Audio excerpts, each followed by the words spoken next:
सरांचं आम्हाला आज जे मार्गदर्शन लाभलं, जसं सर आत्ता बोलले, आम्ही हा अगदी विचार केला नव्हता की मनातील गाठी.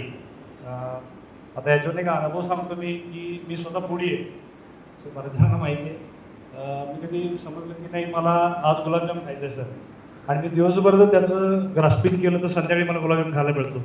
पण हे जर माझ्या दैनंदिन कामावर मी काम केलं तर ते का नाही होऊ शकत. जसं मला टार्गेट असेल, मी ते टार्गेट फोकस केलं, मी धरून चाललो की ते टार्गेट मला अचीव करायचं आहे, आणि मी ते निगेटिव्ह घेतोय का पॉझिटिव्ह घेतोय. जसं सरांनी सांगितलं, जे ऑब्स्टॅकल आहे माइंडमध्ये ते न घेता, सरांनी जसं आपलं उदाहरण दिलं दोरीचं, एक जी सिंगल दोरी होती आणि एक जी गाठी असलेली दोरी होती, ही जर आपण डोक्यात ठेवली तर ते शक्य आहे आपल्याला.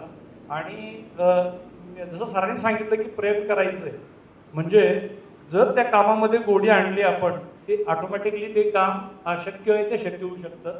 फक्त त्याच्यामध्ये गोडी आणली. जसं सरांनी उदाहरण सांगितलं होतं की लता मंगेशकर का छान गातात, त्यांना जबरदस्तीनं गा म्हटलं तर गायला नसतं करता, आणि ते त्यांचं ते पॅशन होतं किंवा त्यांनी ते आत्मसात केलं. तसं जर आपण काम आत्मसात केलं तर कुठलंही टार्गेट करणं आपल्याला अशक्य नाही आहे.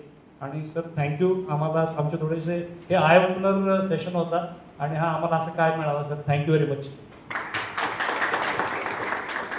लॉ ऑफ अट्रॅक्शन म्हणतात. जो आपण विचार करतो ना, हा त्याने दिवसभराचा सांगितला. तर जो आपण विचार करतो तसं तो बनतो. मी ट्रेनर बनणारच तसं येते की नाही, मला नाही जमणार. स्वतःला सगळ्यांना ह्या गोष्टीचा अनुभव आहे, फक्त आपण ते बोलून दाखवत नाही, सांगत नाही, व्यक्त व्हा. अजून कोण बोलणार आहे? New generation.